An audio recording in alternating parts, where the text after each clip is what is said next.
A gente começa o programa de hoje falando sobre economia. As contas do governo fecharam o ano de 2023 com o segundo pior rombo da história. Juntos, o Tesouro Nacional, o Banco Central e a Previdência Social registraram um déficit primário de mais de 230 bilhões de reais.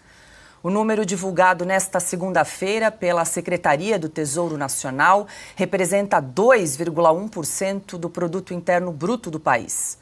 Segundo a pasta, o resultado foi agravado devido principalmente ao pagamento de precatórios em dezembro passado, que não estava previsto no valor de 92 bilhões e 400 milhões de reais.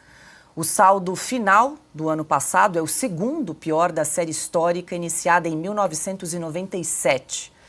O resultado é melhor apenas que o dado do ano de 2020, quando o governo registrou rombo de 940 bilhões de reais em valores corrigidos em meio ao enfrentamento da pandemia de Covid-19. Adalberto Piotto. Muito boa noite, seja bem-vindo nesta segunda-feira, hoje dia 29 de janeiro. Começamos com essa notícia, então o governo fecha o ano de 2023 com um déficit primário de 230 bilhões de reais, pior resultado aí desde 2020. Vale lembrar que o ministro da Fazenda, Fernando Haddad, havia estimado aí que seria um déficit de 130 bilhões de reais, fechou em 230, bastante diferente, né, Piotto?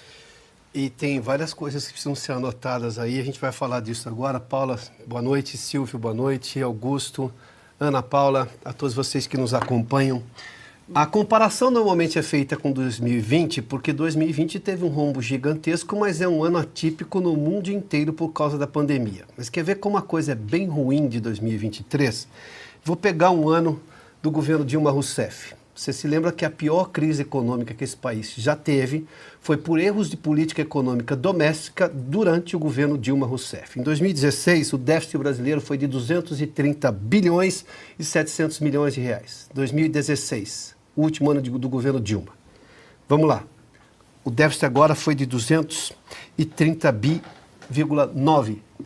900 milhões, só para você ter uma ideia. 230 bilhões e 900 milhões. Ou seja, foi maior do que o pior ano do governo Dilma Rousseff. Ou seja, o Dilmês na economia está de volta. E o modus operandi da economia, ou seja, que é gasto, gasto, gasto, sem criar condições de receita. E condições de receita, quando o governo começa a arrecadar, porque a economia está crescendo, é o que se chama de receita sustentável. Todo mundo melhora de vida. A população porque está arrecadando mais, porque se está arrecadando mais é porque, obviamente, está recebendo mais, e o governo também está arrecadando, ou seja, é um dinheiro sustentável. O que nós temos nesse atual governo é uma espiral de crescimento de dívida sem ter receita correspondente. Era absolutamente previsível que teríamos um rombo desse. O governo está agora com essa desculpa, e uma explicação pelo menos, dizendo que se não fosse o pagamento de precatórios, esse rombo teria sido menor. Foi uma decisão do governo pagar os precatórios todos no ano passado. Mas ainda assim, esse rombo pode ser muito maior, porque o governo também não está contando uma história que o Banco Central deve contar nos próximos dias. Só para você ter uma ideia, o governo colocou como receita, dentro do cálculo do déficit primário, 26 bilhões. Sabe de onde vieram esses 26 bilhões? Da receita de PIS. Ou seja, o fundo do PIS-PASEP, aquele dinheiro esquecido, que é tão pouco que o trabalhador esquece, não vai buscar, não vai sacar, esse o governo colocou no cálculo como receita. O Banco Central não faz essa conta e vai estimar, provavelmente, nos próximos dias, um déficit de 250 bilhões. Ou seja, esse tipo de criatividade na hora de fazer contabilidade já deu errado e já gerou impeachment lá atrás. Fato é que nós temos uma coisa que o governo ou muda agora ou teremos um problema ainda maior lá na frente. Este governo só pensa em arrecadar, em aumentar despesas e, portanto, precisa arrecadar. Não se viu nesse primeiro ano do governo Lula nenhuma medida para reduzir despesa. O que se tem visto é, sobretudo, o ministro Fernando Haddad buscando receita para pagar essa conta do governo que não acaba nunca mais.